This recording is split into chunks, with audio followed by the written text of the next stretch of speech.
Hi everyone, my name is Laura and I'm here with Movement Source Pilates and a tutorial video on Pilates foundational principles. This class is intended to give everyone a fresh start. If you've never done Pilates before, this is an awesome place to learn the basics.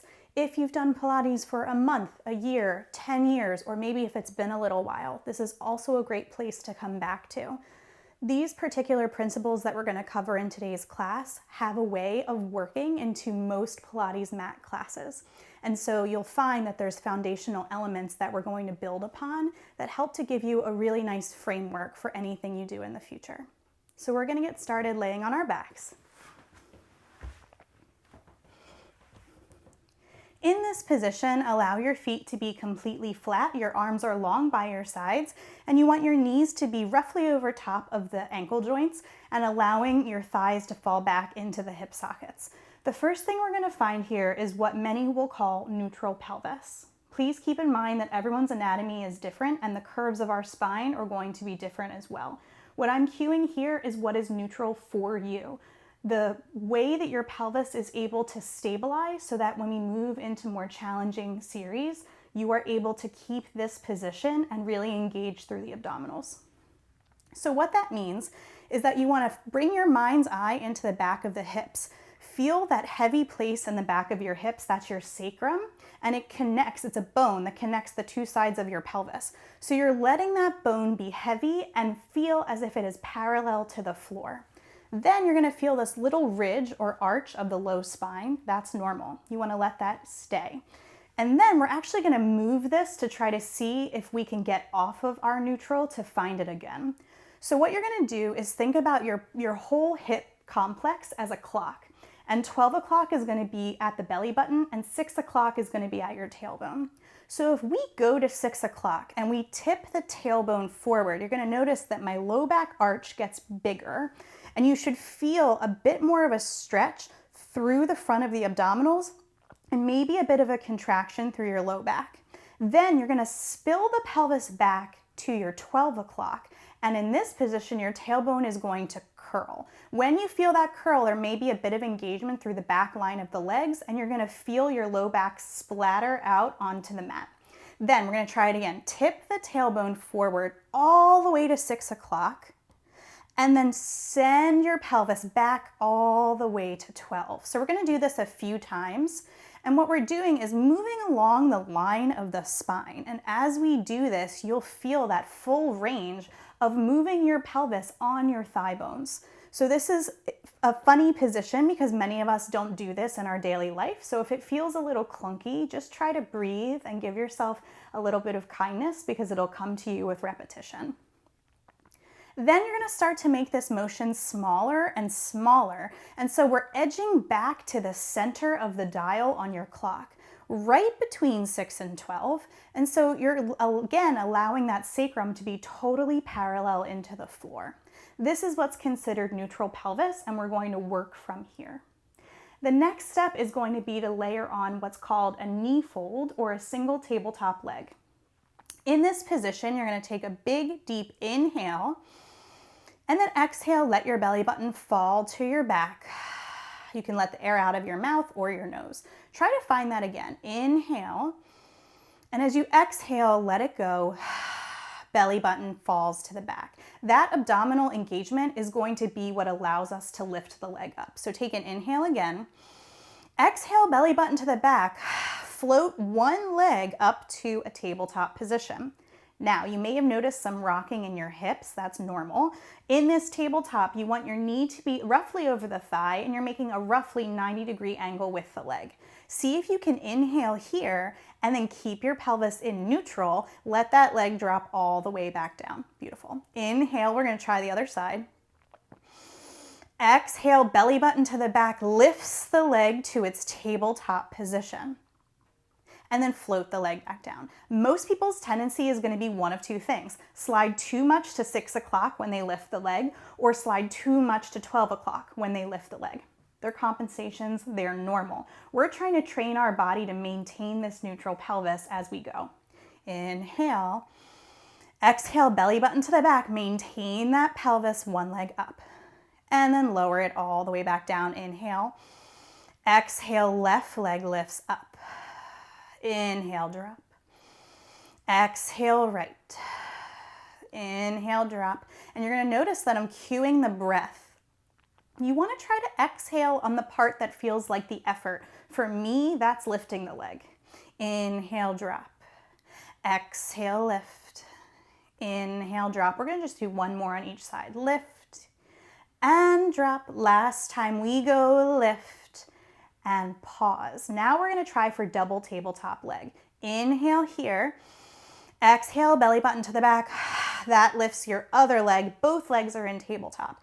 In this tabletop position, pull your inner thighs towards one another, seal off so that there's no light between the legs, and then feel the inner thighs gliding in. Maybe try flexing the feet.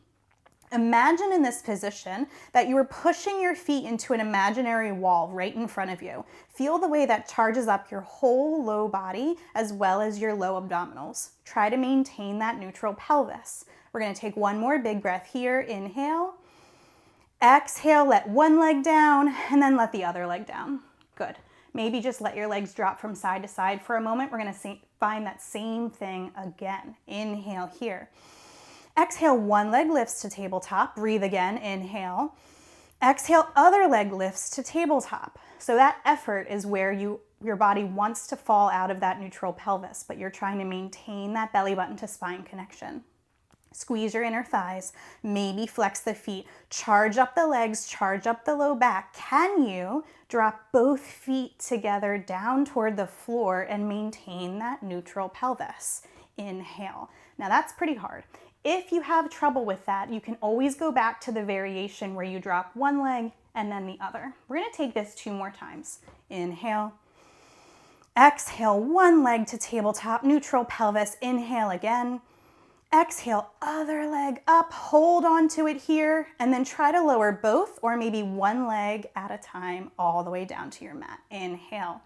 Last one, exhale, one leg up, big inhale.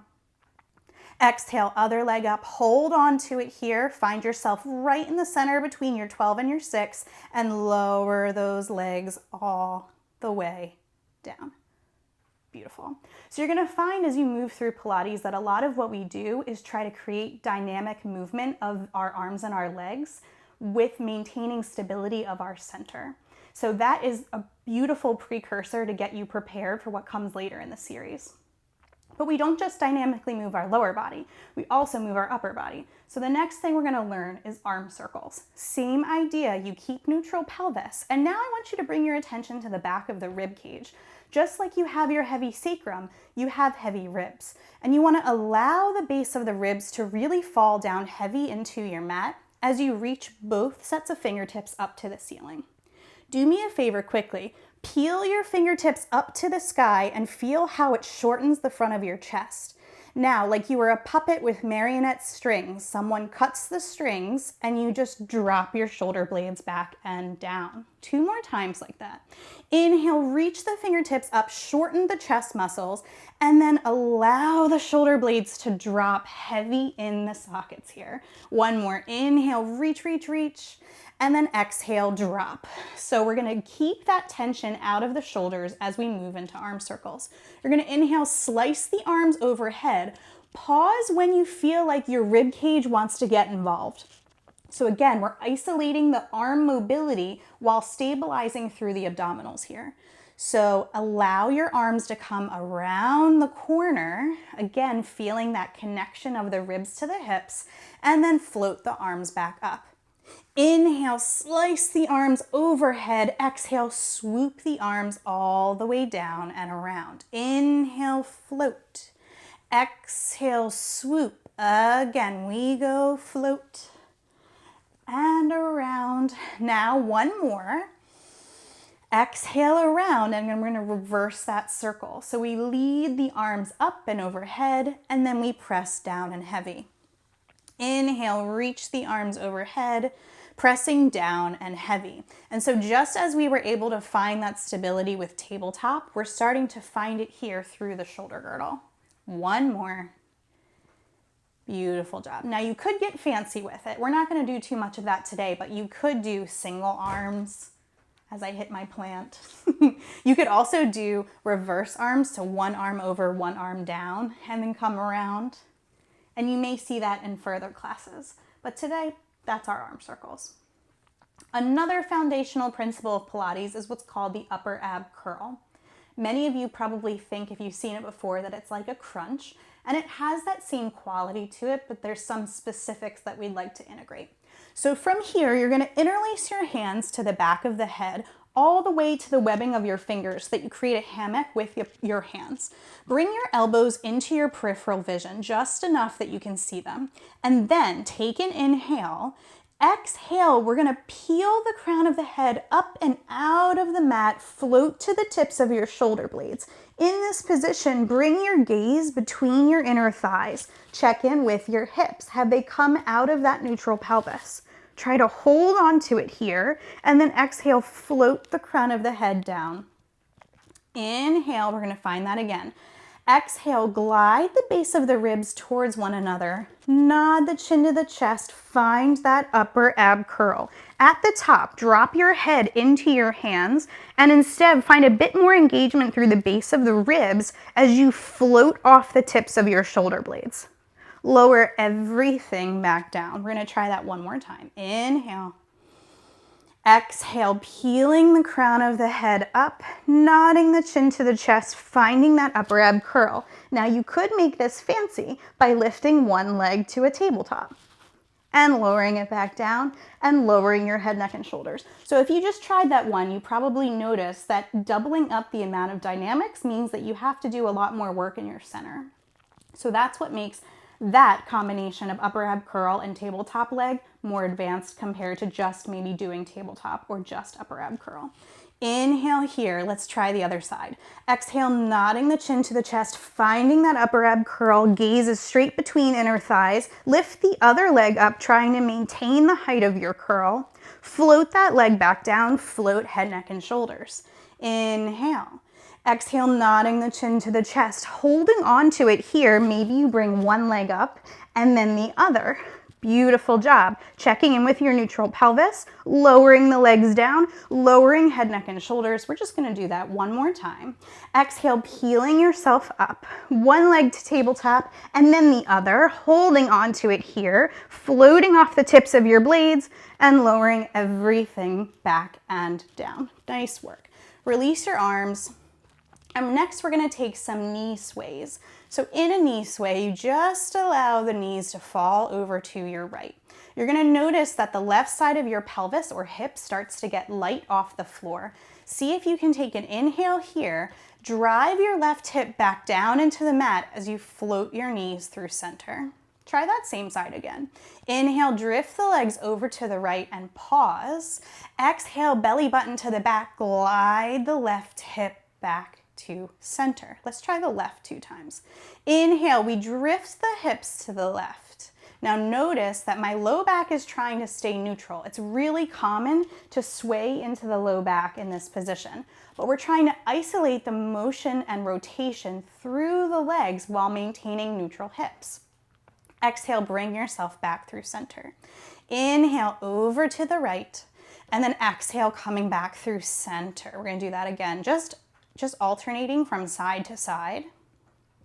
And center, to the right, and center. Last time, to the left, and center. Again, we can get fancy, right? Bring those hands back behind the head. Upper ab curl with knee sways. So we nod the chin to the chest, float to the crown of the head to the ceiling, drive the legs over to the right, take an inhale, exhale, peel yourself through center, drift the legs over to the left, peel yourself through center, again to the right, and center, to the left. This is a lot of work, and center, and lower everything back down.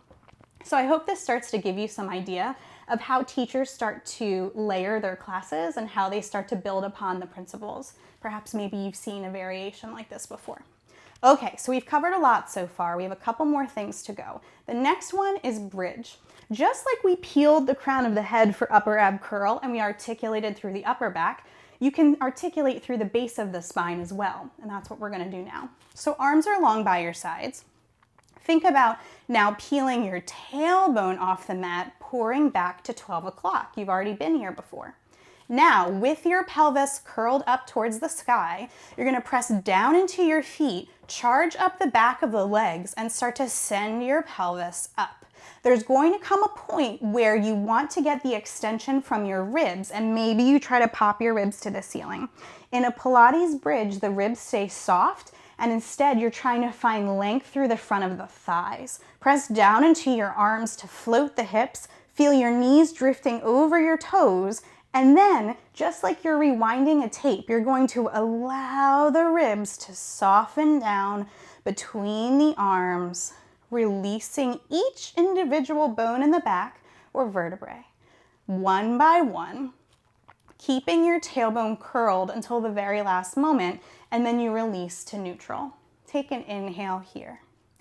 Exhale, tip the tailbone back, press down into the feet, continue to carve the tailbone towards the ceiling as we loft. So you might be noticing that this is different than a bridge that maybe you've done in other classes before. The idea with a Pilates bridge is that we're actually fine-tuning that motor control as we rise and lower. So our spine isn't actually just one unit, we're representing every single bone in the spine as we go. Take an inhale, release your tailbone. We're gonna do one more like this. Exhale, tip the tailbone back, press into the feet, keep driving your tailbone to the ceiling. Big, deep inhale, press through the backs of the arms, and then we exhale, lower it down, one vertebrae at a time. Very nice work. Okay, so we've done quite a bit here. We're gonna move into a little stretch. It's called figure four. So when you move into your figure four, you want to take one ankle over top of the thigh. I'm showing you my right ankle over my left thigh. This by itself may be a very challenging position, and for many of us, the knee may be elevated a bit so that we can't really get it down to that four that you might be thinking of. That's fine. If you need a little support here, you can bring your hand to the back of the thigh and press the thigh into your hand, or you can press away to add a little bit more tension. If this feels like enough of a stretch to you, you can stay. Otherwise, you can draw the shape in toward your chest, give yourself a little squeeze, and hold on here. You can also hold on to the shin if that serves you. So with any stretch, you want to try to hold it with smooth, deep breaths for about 30 seconds. This gives your muscles and everything surrounding the muscles a chance to really relax, because ultimately, if the goal is to become more flexible, then we want to try to allow those muscle fibers and the tendons to just really soften here. And then we'll switch over to the other side. And you may notice that one side feels very different than the other. Very, very normal. Maybe you stay here, maybe you add a little bit of a push, or you pull that shape in towards you. Start to notice when you do stretches that maybe your body tries to compensate and maybe add some tension in the neck or in the low back. See if you can really find those areas of excess tension, breathe into them, and let them go. Isolate this stretch into the outside of the left thigh now. Take one more big breath here. And when you make it to your 30 seconds, you're gonna release. Another nice stretch to add into your foundational movements is a hamstring stretch. So in this one, you're gonna grab one leg, let's say it's our right, and then you're gonna hold on to the back of the thigh. Press the back of the thigh into your hands so that you reach the leg to a more neutral or 90-degree angle. If we're here with the leg, then that kind of hamstring stretch is going to be very uncomfortable, and we're not keeping the hips in neutral, right? So hips in neutral here. Then you start to flare the lower leg towards the ceiling. It may go straight, it may not, and it doesn't matter. The idea is that you want to be getting a little bit of tension through the back line of the leg. If you want more, you can even flex your foot back to add more tension, or you can keep it pointed. And then you're going to bend the knee, bring it back down. Just take this a few times and bend. All the while checking in with your shoulders, checking in with your hips. Can you isolate this motion just to the right leg?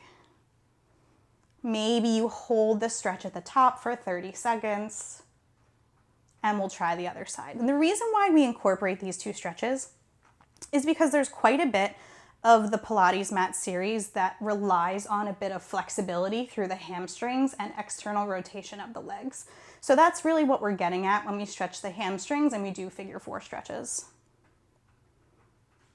In order to build strength, you need the mobility to be able to reach that position. And so when we build the mobility here, it allows us to layer on top when we do the exercises.